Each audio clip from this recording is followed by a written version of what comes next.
Hello hi friends, welcome back to our channel Shweta Senthil. അപ്പോൾ കുറേ നാൾക്ക് ശേഷം നമ്മൾ വീണ്ടും ഒരു ഡേ ഇൻ മൈ ലൈഫുമായി എത്തിയിരിക്കുകയാണ്. അപ്പം പാതിരാത്രി കഴിഞ്ഞിട്ടുള്ള രാവിലെയാണിത്, അതായത് 3:30 മണിക്കാണ് ഈ സമയം. അപ്പോഴത്തേക്കും വീണ്ടും മൺഡേ ആണ്, മൺഡേ മോർണിംഗ് ആണ്. അപ്പോൾ അതുകൊണ്ട് പൂർവാധികം ശക്തിയോടുകൂടി ഞാൻ എണീറ്റിരിക്കുകയാണ്. തലേന്ന് ഉറങ്ങിയിട്ടേ ഇല്ല കേട്ടോ. അപ്പോൾ എനിക്ക് കണ്ണ് നല്ല വേദനയുണ്ടായിരുന്നു. അതാണ് കണ്ണിങ്ങനെ ബൾബായിട്ടിരിക്കുന്നത്. അല്ലെങ്കിൽ ഇത്തിരി ബൾബാണ്, എന്നാൽ പോലും ആകെ ഒരു എന്താ പറയുക, ഈ മൺഡേ രാവിലെ എപ്പോഴും ഭയങ്കര പ്രശ്നമാണ്. സൺഡേ രാത്രിത്തെ ഉറക്കം ശരിയാവില്ല. കാരണം മോള് അങ്ങോട്ട് കാലെടുത്തിടും, കൈയെടുത്തിടും, അങ്ങനെ പിന്നെ 2-3 പ്രാവശ്യം എണീക്കും. എന്തോ ഭയങ്കര ഡിസ്റ്റർബ് സ്ലീപ്പായിരുന്നു. പക്ഷേ രാവിലെ നമുക്ക് the show must go on എന്ന് പറയുന്നത് പോലെ രാവിലെ പണി തുടങ്ങി. അപ്പോൾ നമ്മൾ സൂപ്പർ ഹീറോസ് ഒന്നും അല്ലാത്തത് കൊണ്ട് നമുക്ക് രാവിലെ ഈ ഒറ്റ മണിക്കൂർ ഇതെല്ലാം ഷട്ടപ്പെടേ എന്ന് പറഞ്ഞ് ഒരു സ്വിച്ചിൽ അങ്ങോട്ട് തുടങ്ങാമെന്ന് പറഞ്ഞു കഴിഞ്ഞാൽ നടക്കില്ല. അപ്പോൾ അതുകൊണ്ട് കുറേയൊക്കെ പ്രീ പ്ലാൻഡ് ആയിട്ട് കുറച്ച് പ്രിപ്പറേഷൻസ് ഒക്കെ ചെയ്ത് വെച്ച് കഴിഞ്ഞാൽ, തലേന്നേ ചെയ്ത് വെച്ച് കഴിഞ്ഞാൽ നമുക്ക് എളുപ്പമായിരിക്കും. അപ്പോൾ നമ്മൾ കുറച്ച് വർഷങ്ങളായിട്ട് ഇങ്ങനെ കുക്കിംഗ് ഒക്കെ ചെയ്ത് വരുമ്പോഴത്തേക്കും നമുക്ക് ഓട്ടോമാറ്റിക്കലി ഒരു സ്പീഡ് കൂടും. പക്ഷേ എങ്കിലും ഈ 1 മണിക്കൂറത്തെ ടാസ്കിൽ അതൊന്നും നമ്മൾ നോക്കിയിരിക്കരുത്. തലേന്ന് കുറേയൊക്കെ ചെയ്ത് വെക്കണം കേട്ടോ. അങ്ങനെ ഞാൻ പടവലങ്ങ അരിഞ്ഞ് വെച്ചിട്ടുണ്ടായിരുന്നു. അതാണ് ഈ കിടന്ന് തിളയ്ക്കുന്നത്. ഉപ്പ് ഇട്ട് ഞാൻ തിളപ്പിക്കുകയാണ് കേട്ടോ. പടവലങ്ങയും പരിപ്പും കൂടിയുള്ള ഒരു ഒഴിച്ച് കറിയാണ് ഉണ്ടാക്കുന്നത്. അതിൽ കുറച്ച് മഞ്ഞൾപ്പൊടി ഇട്ടിട്ടുണ്ട്. പരിപ്പ് ഞാൻ തലേന്നേ വെള്ളത്തിലിട്ടിട്ടുണ്ടായിരുന്നു. അപ്പോൾ ഒരൊറ്റ വിസിലിൽ അതങ്ങോട്ട് പെട്ടെന്ന് വേവും. കുറേ നേരം ഒന്നും എടുക്കേണ്ട ആവശ്യമില്ല കേട്ടോ. അപ്പം അതിന് വേണ്ടിയിട്ടുള്ള ഉള്ള സാധനങ്ങളൊക്കെ, അപ്പം പടവലങ്ങ അവിടെ വേവുന്നുണ്ട്, പരിപ്പ് ഓൾറെഡി കുക്ക്ഡായിട്ട് ഞാൻ മാറ്റി വെച്ചിട്ടുണ്ട്. ഇത് നമ്മുടെ തോരന് വേണ്ടിയിട്ടാണ്. അപ്പോൾ ക്യാരറ്റും ബീൻസും കൊണ്ടുള്ള തോരന് ഞാൻ ഓൾറെഡി അരിഞ്ഞ് വെച്ചിട്ടുണ്ടായിരുന്നു. അപ്പോൾ കടുക് പൊട്ടിച്ചിട്ട് നമ്മൾ അതിട്ട് കൊടുത്തു. അതിൻ്റെ കൂടെ കുറച്ച് സവാളയും കൂടെ ചോപ്പ് ചെയ്തിട്ടിട്ടുണ്ടായിരുന്നു. എന്നിട്ട് മിക്സ് ചെയ്ത് വെക്കുക. കുറച്ച് നേരം കുറച്ച് വെള്ളം ഒന്ന് താളിച്ചിട്ട് ഒന്ന് മിക്സ് ചെയ്ത് അടച്ച് വെക്കുക. വേവുമ്പോഴത്തേക്കും നമുക്ക് അരപ്പും കൂടി ഇട്ട് കൊടുക്കാം കേട്ടോ.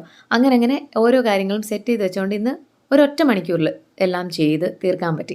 മാത്രമല്ല, ഞാൻ ചെയ്യുന്നു എന്ന് പറഞ്ഞു കഴിഞ്ഞാൽ കംപ്ലീറ്റ്ലി A to Z ഞാനല്ല ചെയ്യുന്നത്. അപ്പം ഞാനിപ്പോൾ പെട്ടെന്ന് അങ്ങനെ നിൽക്കുമ്പോഴത്തേക്ക് ചേട്ടനുണ്ടാവും അവിടെ. ചേട്ടനാണ് ഈ വീഡിയോ എടുത്തിരുന്നത്. അപ്പോൾ ചേട്ടനോട് പറയും, ചേട്ടാ ആ പച്ചമുളക് എടുത്തുകൊണ്ട് ഒരു ഫ്രിഡ്ജിൽ നിന്ന് കറിവേപ്പില എടുത്തിട്ടുണ്ട്. നമുക്ക് ശരിക്കും പറഞ്ഞാൽ കുക്കിങ്ങിനെക്കാട്ടിനും പ്രശ്നം ഇങ്ങനത്തെ സാധനങ്ങൾ ഫ്രിഡ്ജിൽ നിന്ന് പോയി എടുക്കാനാണ്. അപ്പോൾ എൻ്റെ കിച്ചൻ്റെ ഇപ്പുറത്താണ്, അതായത് ഹാളിൻ്റെ അടുത്തായിട്ടാണ്, ഡൈനിങ് ടേബിളിൻ്റെ ഒക്കെ അടുത്തായിട്ടാണ് ഫ്രിഡ്ജ് ഇരിക്കുന്നത്. അപ്പോൾ ഓരോ പ്രാവശ്യം നമ്മൾ അവിടെ പോയിട്ട് വരുമ്പോഴത്തേക്ക് സമയം പോകും.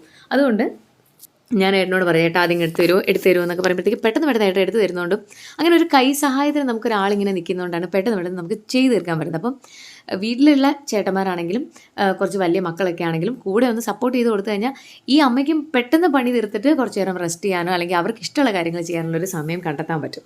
അപ്പോൾ തീർച്ചയായിട്ടും ഇനിയെങ്കിലും എന്താ പറയുക, അമ്മ കുക്ക് ചെയ്യുന്ന സമയത്ത് നമുക്ക് രാവിലെ തൊട്ട് വൈകിട്ട് വരുന്ന അടുക്കളയിൽ നിൽക്കേണ്ട കാര്യമൊന്നുമില്ല. ഈ 1 മണിക്കൂർ അല്ലെങ്കിൽ 1.5 മണിക്കൂറിൽ നമുക്ക് എല്ലാ ഫുഡും ഉണ്ടാക്കി തീർക്കാൻ പറ്റും. പക്ഷേ കൂടെ ഒരു സപ്പോർട്ടിന്, ഒരു കൈ സഹായത്തിന് നിങ്ങളൊന്ന് കൂടെ നിൽക്കുക. അല്ലാണ്ട് വലിയ എന്താ പറയുക, ഭയങ്കര പ്രശ്നമുള്ള പണികളൊന്നും നിങ്ങൾ എടുക്കേണ്ട കാര്യമില്ല.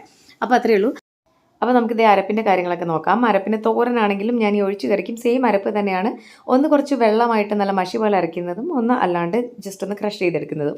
അപ്പോൾ തേങ്ങ, പിന്നെ ജീരകം, വെളുത്തുള്ളി, കുറച്ച് മഞ്ഞൾപ്പൊടി, ഉപ്പ്, ഇതൊക്കെയാണ് അരപ്പിന് വേണ്ടി ഞാൻ ചെയ്തിരിക്കുന്നത്. പിന്നെ ഈ നമ്മുടെ ഒഴിച്ച് കറിക്ക് വേണമെങ്കിൽ ചെറിയുള്ളിയൊക്കെ ചേർക്കാം. ഞാൻ പിന്നെ അങ്ങനെയൊന്നും ചേർക്കാറില്ല, അത്രയ്ക്ക് തന്നെ ചെയ്യാറുള്ളൂ കേട്ടോ. അപ്പോൾ കമ്മിങ് ബാക്ക് ടു നമ്മുടെ എന്താണ് വിന്താലുവിൻ്റെ കാര്യം പറഞ്ഞില്ലല്ലോ. അപ്പോൾ വിന്താലുവിന് ഞാൻ ശരിക്കും ചെയ്തത് ചിക്കൻ്റെ ഒരു ഗോവൻ ഡിഷാണെന്നാണ് പറഞ്ഞത് എൻ്റെ അടുത്ത്. എനിക്കിത് പറഞ്ഞു തന്നത് എൻ്റെ കൊളീഗായ ആതിര ടീച്ചറാണ് കേട്ടോ. അപ്പോൾ ആതിര ടീച്ചറിന് നന്ദി, ഇങ്ങനത്തെ ഒരു റെസിപ്പി എനിക്ക് പരിചയപ്പെടുത്തിയത്. ഞാൻ ഇതുവരെ പുറത്തുനിന്ന് ഇത് കഴിച്ചിട്ടില്ല. ഇതിൻ്റെ ഓതൻറ്റിക് ടേസ്റ്റ് ഇതാണോ എന്ന് എനിക്കറിയില്ല. പക്ഷേ ഞാൻ വെച്ചത് നല്ല ടേസ്റ്റായിരുന്നു, എനിക്ക് അത്രേ അറിയത്തുള്ളൂ. അപ്പം കുറച്ചുകൂടെ സിംപ്ലിഫൈ ചെയ്തിട്ടാണ് ഞാൻ ഈ വിന്താലു ചെയ്തത്. ശരിക്കും ഓതൻറ്റിക് ആ ഒരു ഡിഷ് ഇതേപോലെ ആണോ എന്ന് എനിക്കറിയില്ല. പക്ഷേ ടീച്ചർ കുറച്ച് പറഞ്ഞിട്ടുണ്ട്. ടീച്ചർ നല്ല കുക്ക് ചെയ്യുന്ന ആളാണ് കേട്ടോ. നല്ല വെറൈറ്റി സാധനങ്ങളൊക്കെ കുക്ക് ചെയ്യുന്ന ആളാണ്. അപ്പോൾ എനിക്കിത് പറഞ്ഞു തന്നു. അപ്പോൾ ഞാനത് ട്രൈ ചെയ്യാമെന്ന് വിചാരിച്ചു. പക്ഷേ ഇതിൽ ഞാൻ തക്കാളി ഒന്നും ഇട്ടിട്ടില്ല കേട്ടോ. തക്കാളി ഇട്ട് കഴിഞ്ഞാൽ ഇതിന് നല്ല ടേസ്റ്റാണെന്നാണ് പറയുന്നത്. പക്ഷേ ഒത്തൻറ്റിക് ആ ഒരു ഗോവൻ ഡിഷിന് തക്കാളി ഉപയോഗിക്കുന്നില്ലെന്നാണ് ടീച്ചർ പറഞ്ഞത്. അപ്പോൾ അതുകൊണ്ട് ഞാനൊന്നും ചെയ്തില്ല. പിന്നെ എനിക്ക് അതിനുള്ള സമയം ഉണ്ടായിരുന്നില്ല. അപ്പോൾ ഞാൻ എന്ത് ചെയ്തു, തലേന്ന് തന്നെ ചിക്കൻ്റെ അകത്ത് നമ്മുടെ ഈ സ്പൈസസ് എന്ന് പറഞ്ഞാൽ ഇതിൽ ഒരു പൊടികൾ നമ്മൾ ചേർക്കുന്നില്ല, എല്ലാം ഹോളായിട്ടാണ് ചേർക്കുന്നത്. അപ്പം ഞാൻ ഇതിൻ്റെ അകത്ത് ചിക്കന് വേണ്ടിയിട്ട് ഈ മാരിനേഷന് വേണ്ടി ചെയ്തിരിക്കുന്നത് പട്ട, ഗ്രാമ്പൂ, അതേപോലെ കുറച്ച് ജീരകം, കുറച്ച് കുരുമുളക്, പിന്നെ ഇഞ്ചി, വെളുത്തുള്ളി, അതേപോലെ ഏറ്റവും കൂടുതൽ നമുക്ക് വേണ്ടത് വറ്റൽ മുളകാണ്. അതായത് കാശ്മീരി ചില്ലിയിലെ അതായിരുന്നു എടുത്തിരുന്നത്. അതും ഇച്ചിരി വിനീഗറും അതേപോലെ ഇതുണ്ടല്ലോ ടാമറിൻഡ്, പുളിയുടെ വെള്ളം, ഇതും കൂടി ചേർത്തിട്ടാണ് നന്നായിട്ട് അരച്ചത്. പുളിയുടെ വെള്ളം ഒരുപാട് വേണ്ട കേട്ടോ, കുറച്ച് മതി. പേസ്റ്റ് ഉണ്ടെങ്കിൽ അത് ചേർക്കാം, അല്ലെങ്കിൽ പുളിയുടെ വെള്ളം ഇച്ചിരി വെച്ചിട്ടൊന്ന് അരച്ചിട്ട് നന്നായിട്ട് എന്താ പറയുക, നല്ല പേസ്റ്റ് പരുവാക്കിയിട്ട് നമ്മൾ ഈ ചിക്കൻ്റെ അകത്ത് നന്നായിട്ട് മാരിനേറ്റ് ചെയ്ത് ഒരു ഓവർ നൈറ്റ് വെക്കുക. ഫ്രിഡ്ജിൻ്റെ അകത്ത് വെച്ചാൽ മതി. ഞാൻ ഫ്രീസറിലല്ല, ഫ്രിഡ്ജിൽ തന്നെയാണ് വെച്ചത്. എന്നിട്ട് രാവിലെ നമ്മൾ അണിയൻ നമ്മുടെ സവാള നന്നായിട്ട് ചോപ്പ് ചെയ്തിട്ട് അതൊന്ന് സോട്ട് ചെയ്ത് കുറച്ച് ഉപ്പും കൂടി ഇട്ടിട്ട് അതിൻ്റെ അകത്തോട്ട് ഇതും കൂടി ഇട്ട് നന്നായിട്ട് അടച്ച് വെച്ച് വേവിക്കുക. സാധനം സെറ്റാണ്. നല്ല ടേസ്റ്റ് ആയിരുന്നു കേട്ടോ. അപ്പോൾ ഈ ചിക്കനൊന്നും പൊതുവേ ചന്ദ്രന് വലിയ താല്പര്യമില്ല, പക്ഷെ നന്നായിട്ട് ഇഷ്ടപ്പെട്ട് കഴിച്ചു എന്ന് പറഞ്ഞു. അപ്പോൾ അതുകൊണ്ട് എനിക്കൊരു സന്തോഷം. അങ്ങനെ നമ്മുടെ പടവലങ്ങ പരിപ്പ് കറി റെഡി ആയിട്ടുണ്ട്. അപ്പോൾ അതിലേക്ക് കടുകും കൂടെ താളിച്ചങ്ങോട്ട് ഒഴിച്ചിട്ടുണ്ട്. ഇത് ഭയങ്കര ടേസ്റ്റുള്ളൊരു കറിയാണ് കേട്ടോ. ഇത് ചെറുപ്പത്തിൽ ഞാൻ ഒരുപാട് കഴിച്ചിട്ടുള്ള കറിയല്ല. എനിക്ക് ശരിക്കും പറഞ്ഞാൽ കല്യാണം കഴിഞ്ഞതിന് ശേഷം ചന്ദ്രന് ഇത് ഭയങ്കര ഇഷ്ടമാണ്. അങ്ങനെയാണ് ഇത് ഞാൻ കുക്ക് ചെയ്യാൻ തുടങ്ങിയത്. പക്ഷേ എനിക്ക് ഭയങ്കര ടേസ്റ്റായിട്ട് തോന്നി. ഇവിടെ ചിലവാകുന്ന ഒരു കറിയാണ്. അപ്പോൾ അതും വെച്ചിട്ടുണ്ടായിരുന്നു.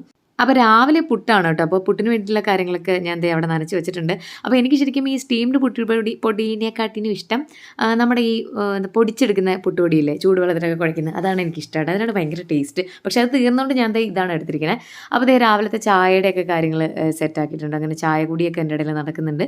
അപ്പോൾ നിങ്ങൾക്ക് ഏത് പുട്ടാണ് ഇഷ്ടം? സ്റ്റീംഡ് ആണോ അതോ നമ്മുടെ ഒതൻറ്റിക് പുട്ടിൻ്റെ ആ ഒരു ടേസ്റ്റാണോ ഇഷ്ടം എന്നുള്ളത് കമൻറ്റ് ചെയ്ത് പറയണേ. അപ്പോൾ ഇത്രയൊക്കെ ഉള്ളൂ. അങ്ങനെ ബാക്കിയെല്ലാം സെറ്റായിട്ടുണ്ട്. ഇനിയിപ്പോൾ ഞാൻ ഇവിടെ നിന്ന് കഴിഞ്ഞാൽ നമ്മുടെ സമയം കഴിയും, പോകേണ്ട ടൈമായി. അങ്ങനെ പിന്നെ ഞാൻ റെഡിയായി. പിന്നെ കുളിക്കാനുള്ള സമയം 4:30 ആകുമ്പോഴത്തേക്കും പിന്നെ നമ്മൾ അടുക്കളയിൽ നിന്ന് പണി പാളും.